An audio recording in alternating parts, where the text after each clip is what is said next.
Kelompok militan Hizbullah Lebanon turut merespons serangan Israel terbaru di Rafah. Kelompok yang didukung Iran tersebut meningkatkan tegangan ketika Israel mulai invasi darat di Rafah. Jerusalem Post pada Senin 7 Mei melaporkan Hizbullah menargetkan posisi Zionis di markas besar Divisi Golan ke-210 Israel di Pangkalan Nafah. Dalam serangan kali ini, Hizbullah menggunakan lusinar roket Katyusha. Sirine serangan udara terdengar di beberapa lokasi di pusat dataran tinggi Golan.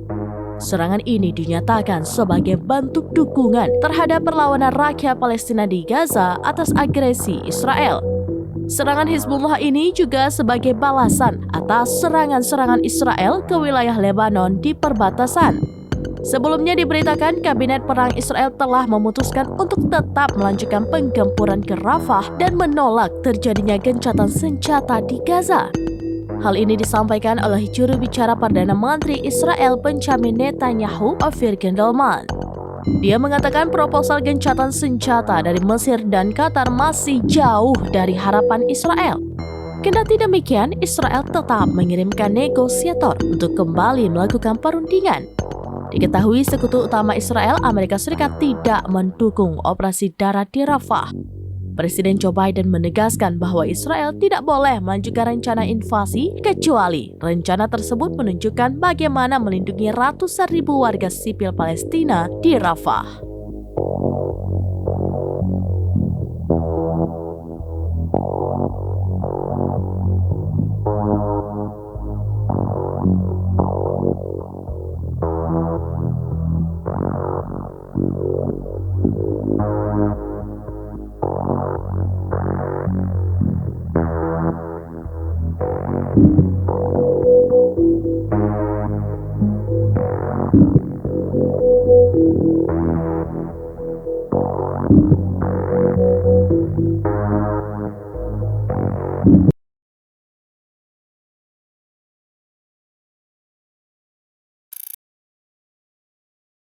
Download Tribun X sekarang, menghadirkan lokal menjadi Indonesia.